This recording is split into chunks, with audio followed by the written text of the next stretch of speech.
जमीन से 40 light year दूर एक ऐसा सोलर सिस्टम मौजूद है जिसमें टोटल 7 सितारे ऑर्बिट करते हैं। हैरान करने वाली बात यह है कि इन सभी सितारों का साइज हमारी जमीन के साइज के बराबर है और ये सब रोकी सितारे हैं, यानी उन सितारों की जमीन हमारी जमीन की तरह ठोस है। इन 7 में से साइंसदानों को 6 सितारों के अंदर कुछ खास नहीं मिला, लेकिन एक सितारे के अंदर जेम्स स्पेस टेलीस्कोप को एक ऐसी चीज दिखाई थी जिसने साइंसदानों के होश उड़ा दिए। आखिर वो चीज क्या है? क्या सच में साइंसदानों को वहां जिंदगी मिल चुकी है? आखिर वहां क्या मिला? ये अमेजिंग इन्फॉर्मेशन आप जानोगे आज के इस वीडियो में। इस वीडियो को बनाने में बहुत ज्यादा मेहनत हुई है और मुझे उम्मीद है आप इस वीडियो को एंजॉय करेंगे, तो पूरी वीडियो वॉच कीजिएगा। और आप देख रहे हैं स्पेस वर्ल्ड। इस सोलर सिस्टम का नाम है ट्रैपिस्ट-1। इस स्टार को सबसे पहले 1999 में दरियाफ्त किया गया, तब इसके गिर्द 3 सितारों को फाइंड किया गया। फिर कई सालों के बाद 2017 में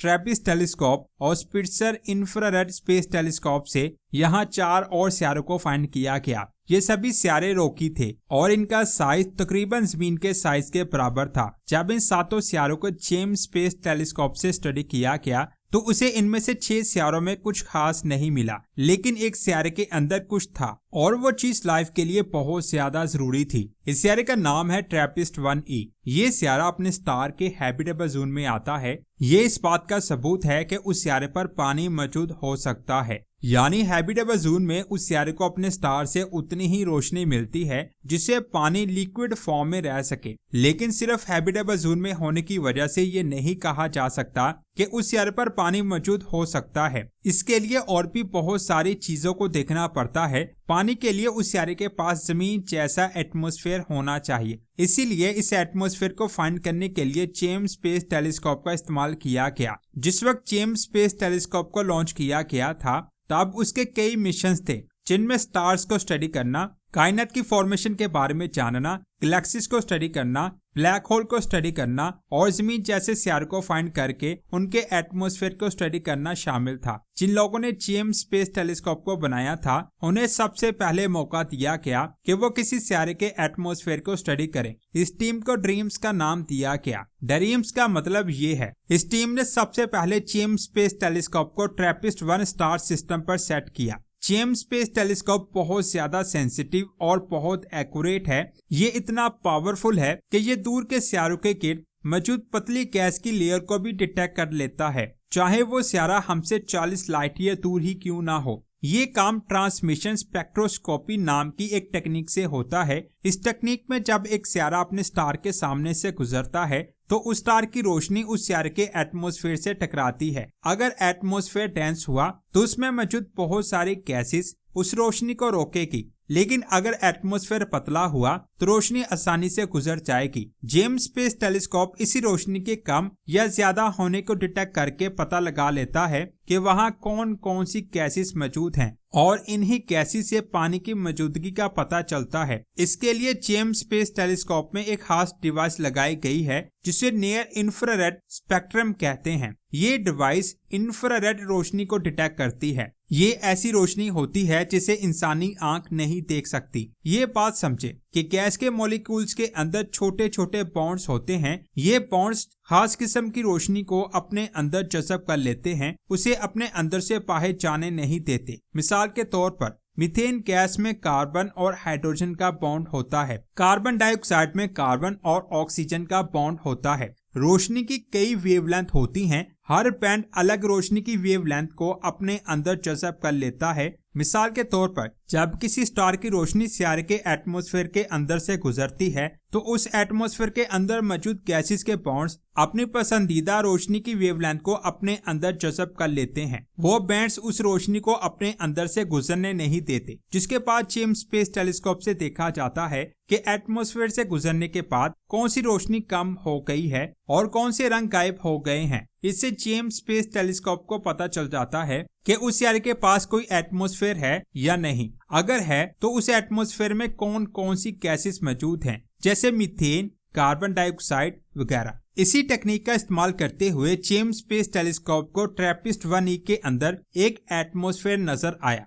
और इस एटमॉस्फेयर ने पूरी दुनिया में तहलका मचा दिया। साइंसदानों ने इस एटमॉस्फेयर को वीनस के साथ कंपेयर किया कि कहीं ये वीनस जैसा डेंस और जहरीला तो नहीं है, लेकिन उन्हें वहां ऐसी कोई गैस नजर नहीं आई। इसके बाद इसे मार्स के साथ कंपेयर किया गया कि कहीं ये मार्स जैसा हल्का तो नहीं है, लेकिन उन्हें वहां मार्स जैसी कोई भी गैस नजर नहीं आई। जिसके बाद साइंसदान कहने लगे कि हो सकता है कि ये एटमॉस्फेयर जमीन जैसा हो, जिसमें पानी का बहुत बड़ा समुंदर हो सकता है। लेकिन मसला ये था कि ये सियारा अपने स्टार के साथ टाइटली लॉक्ड है, यानी इसकी एक साइड अपने स्टार की तरफ होती है, यहाँ हमेशा दिन रहता है, और एक साइड अपने स्टार की दूसरी तरफ होती है, यहाँ हमेशा रात रहती है, और वहाँ सर्दी बहुत ज्यादा होती है। इस कंडीशन में पूरे सियारे पर पानी का समुंदर नहीं हो सकता। लेकिन साइंसदानों ने कहा कि जो एटमॉस्फेयर हमें मिला है, अगर वहाँ जमीन जैसा एटमॉस्फेयर हुआ तो उसमें चलने वाली हवाएं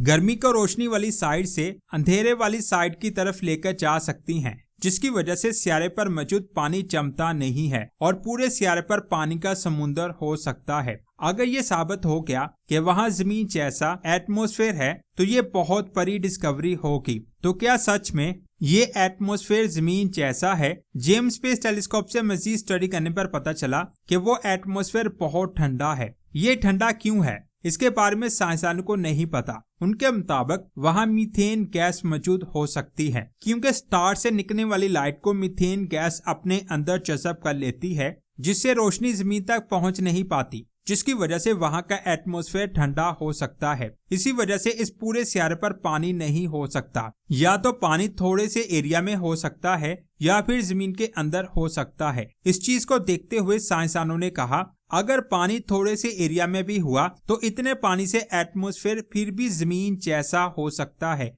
और इस पानी में लाइफ के चांसेस भी हो सकते हैं। एटमॉस्फेयर के अलावा उस सियारे के साथ कई सारे मसले हैं, जिसकी वजह से साइंसदानों को अभी कंफर्म नहीं है कि क्या वो सियारा बंजर है या वहाँ जमीन जैसा एटमॉस्फेयर है। बंजर साइंसदानों ने इसलिए कहा क्योंकि उस सियारे का स्टार एक एक्टिव ड्वार्फ है, जिससे हमारे सूरज से भी ज्यादा ताकतवर फ्लेयर्स निकलती हैं, जो वहाँ के एटमॉस्फेयर को उड़ा सकती हैं, जिसकी वजह से वो सियारा बंजर हो सकता है। जमीन जैसा एटमॉस्फेयर इसलिए कहा गया क्योंकि हो सकता है उस सियारे के पास वैसी ही मैग्नेटिक फील्ड मौजूद हो जैसी हमारी जमीन के पास है, जो सूरज से आने वाली खतरनाक रेडिएशन से सियारे को बचाती हैं, जिसकी वजह से हो सकता है वहाँ पानी का समुंदर मौजूद हो। चलो मान लेते हैं कि पूरे सियारे पर पानी का समुंदर नहीं है, लेकिन बहुत ज्यादा चांसेस हैं कि इस सियारे की सामने वाली साइड और बैक वाली साइड के बीच वाले हिस्से में पानी हो सकता है। सेंटर में होने की वजह से यहाँ ना इतनी ज्यादा गर्मी है और ना इतनी ज्यादा सर्दी। यहाँ ऐसा टेम्परेचर हो सकता है जिसमें पानी लिक्विड फॉर्म में रह सके। साइंसदानों का कहना है कि इसी पानी की वजह से इस सियारे का एटमॉस्फेयर जमीन जैसा हो सकता है, लेकिन अभी भी साइंसदान इसके बारे में श्योर नहीं है। ये एटमॉस्फेयर एक मिस्ट्री बना हुआ है, जिसे आने वाले वक्त में जेम्स स्पेस टेलीस्कोप से हल किया जाएगा। हो सकता है वहाँ लाइफ मौजूद हो, क्योंकि अल्लाह कहीं भी लाइफ पैदा कर सकता है। आपका इस सियारे के बारे में क्या कहना है, कमेंट्स करके जरूर बताएं।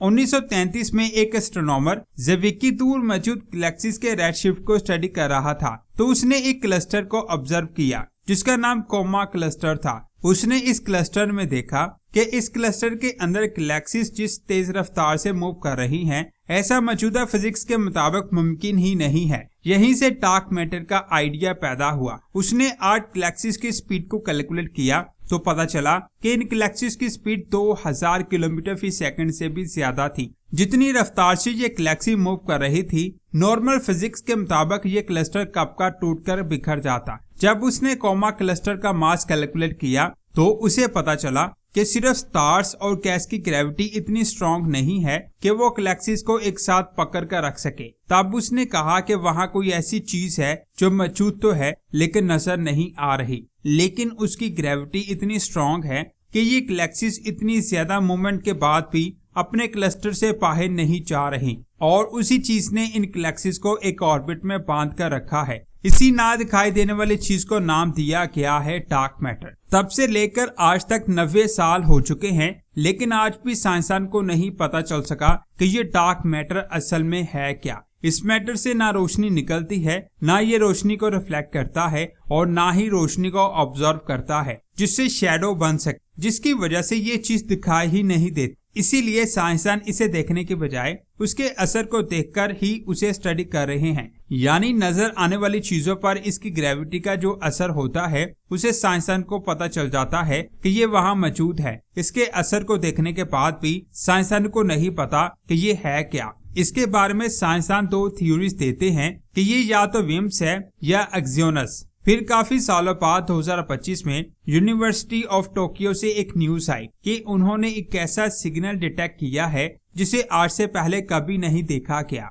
और ये सिग्नल मिल्की वे गैलेक्सी के अंदर से आ रहा था। इसकी काफी प्रॉपर्टीज विम्प से मिल रही थी, जिसकी वजह से ये कहा जाने लगा कि ये सिग्नल डार्क मैटर का लग रहा है। क्या सच में ये डार्क मैटर का सिग्नल था? इसका जवाब जानने से पहले हमें ये समझना होगा कि ये विम्प्स होता क्या है। ये भी ऐसे पार्टिकल होते हैं जो ना रोशनी खारिज करते हैं, ना रोशनी ऑब्जर्व करते हैं, जिसकी वजह से इन्हें देख पाना बहुत मुश्किल होता है। ज्यादातर इनको इनकी ग्रेविटी के असर से ही देखा जा सकता है। ये तमाम क्वालिटीज उस चीज से मैच करती हैं जो हम डार्क मैटर में फाइंड कर रहे हैं। इसीलिए इसको डार्क मैटर का पार्टिकल कहा जाता है। लेकिन प्रॉब्लम ये है कि इन्हें देखना बहुत मुश्किल है। लेकिन फिर भी साइंसदानों के पास एक ऐसा तरीका है जिससे विम्प्स का पता चल सकता है, और उस मेथड को एनिहिलेशन कहते हैं। यानी जब दो विम्प्स पार्टिकल्स आपस में टकराते हैं तो वो एक दूसरे को खत्म कर देते हैं, जिससे रेस निकलती हैं। उसी रेस को डिटेक्ट करके साइंसदान उनकी मौजूदगी का पता लगा सकते हैं। अब डार्क मैटर की मौजूदगी का पता लगाने के लिए भी विम्प्स के पार्टिकल्स की टक्कर से निकलने वाली गैमा रेस को स्टडी करना होगा। लेकिन यहाँ एक प्रॉब्लम है कि गैमा रेस सिर्फ डार्क मैटर से ही नहीं निकलती, बल्कि मरने वाले स्टार्स और ब्लैक होल के करीब से भी निकलती हैं। इसीलिए साइंसदान को ये समझना बहुत मुश्किल होता है कि कौन सी गैमा रेस डार्क मैटर के पार्टिकल से आ रही हैं और कौन सी किसी और ऑब्जेक्ट से। इसीलिए साइंसदान हर गैमा रेस को बहुत अच्छे से स्टडी करते हैं। 2025 में डॉक्टर टुटानी ने फर्मी टेलीस्कोप के पुराने डेटा को स्टडी करना शुरू कर दिया ताकि डार्क मैटर को फाइंड किया जा सके। फर्मी टेलीस्कोप को दूर मौजूद गैलेक्सी से आने वाली गैमा रे को डिटेक्ट करने के लिए बनाया गया था। ये बात मैं आपको बता दूं कि डार्क मैटर को दिखाई नहीं देता, लेकिन उन गैलेक्सीज को आप देख सकते हैं जो डार्क मैटर की वजह से स्टेबल है। फर्मी टेलीस्कोप के डेटा में साइंसदानों को एक गैलेक्सी मिली जिसे बोडेस गैलेक्सी कहते हैं। इस गैलेक्सी में ज्यादातर स्टार्स हैं, प्लैनेट हैं और सेंटर में एक सुपर मैसिव ब्लैक होल है। ये सब चीजें एक फ्लैट लेयर में होती हैं जिसे कलेक्टिव प्लेन कहते हैं। लेकिन जब साइंसदान इस गैलेक्सी के अंदर स्टार्स और गैस की मूवमेंट को ऑब्जर्व करते हैं तो उनको पता चला कि डार्क मैटर अलग बिहेव करता है। उसकी शेप फ्लैट प्लेन जैसी नहीं होती, बल्कि ये गैलेक्सी के गिर्द एक गोल स्ट्रक्चर की तरह फैला होता है जिसे हैलो कहते हैं। ये स्ट्रक्चर कुछ ऐसा दिखाई देता है। साइंसदानों ने इस स्ट्रक्चर को इसकी ग्रेविटी के इफेक्ट से नोटिस किया। उसके बाद डॉक्टर टुटानी ने डार्क मैटर से आने वाली गैमा रेस को फाइंड करने के लिए फर्मी टेलीस्कोप के 15 साल के डेटा को स्टडी किया। इस डेटा में उसने गैलेक्सी के सेंटर से आ रही गैमा रे बर्स्ट को हटा दिया। इसके अलावा ब्लैक होल और स्टार से आ रही गैमा रे बर्स्ट को भी हटा दिया। इन सारी गैमा रे बर्स्ट को हटाने के बाद एक स्पेशल गैमा रेस का पैटर्न मिला। ये पैटर्न बिल्कुल उस शेप जैसा था जैसे साइंसदान डार्क मैटर की समझते हैं,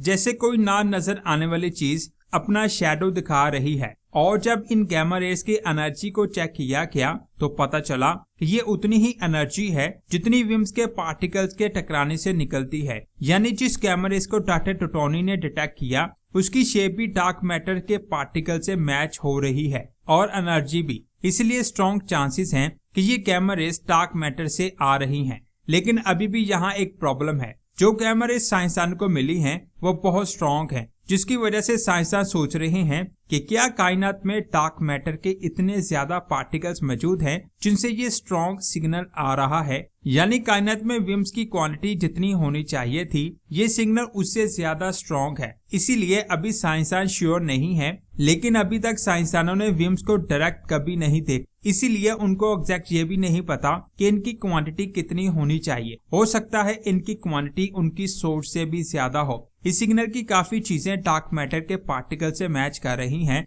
लेकिन अभी भी इसे मजीद स्टडी करना बाकी है। आपका इस मैटर के बारे में क्या कहना है, कमेंट्स करके जरूर बताएं। ये मैटर भी अल्लाह के राजों में से एक राज है। इसके बारे में साइंसदान तब ही जान पाएंगे जब अल्लाह का हुक्म होगा। वीडियो अच्छी लगी तो लाइक और शेयर लाजमी करें। एक और शानदार वीडियो में अपना बहुत सारा ख्याल रखें। अल्लाह हाफिज।